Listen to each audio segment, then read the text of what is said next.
Haftan Ika was held to ransom by criminal gangs in Yemen for $250. His father back home in Ethiopia couldn't pay it, and Haftan was brutally tortured.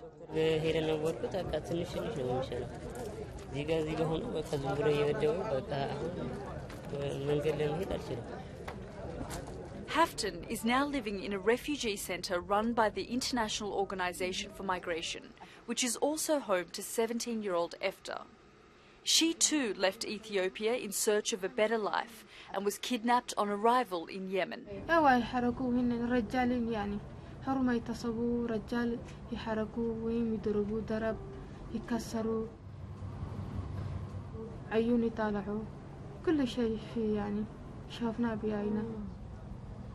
Efta was too ashamed to ask her parents for money, so she was raped every day for 3 months.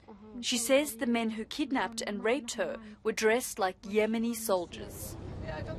We requested an interview with the Yemeni government about the treatment of migrants, but our request was declined. The Médecins Sans Frontières charity says there are an estimated 200 of these so-called torture camps near the Yemeni border town of Harad. A local judge offers us safe passage to visit one. One of his soldiers accompanies us for our own safety. Inside, there are 5 men. I ask them if they've been abused.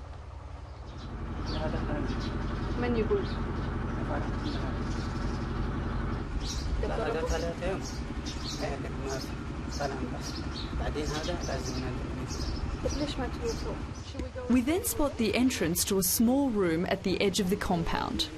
Can we go inside? The soldier says this is where they take the women. He says what is going on behind the door could be haram, meaning forbidden. We've just been told the room here is what the torturers use for rape. We can hear the sound of a man and a woman in the room. A man appears with a pistol on his belt. He is the owner of the camp. Does torture exist in this farm?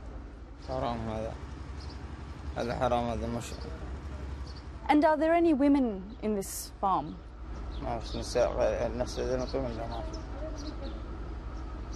Shukran, shukran. Thank you. Thanks. After we left, we visited a senior local police officer and told him what we saw. We understand that the next day, all the migrants were released from the camp. Back in the refugee centre, most have given up on the dream of working in Saudi Arabia. They all want to go home. But many others keep trying, despite the risk of torture and sexual exploitation.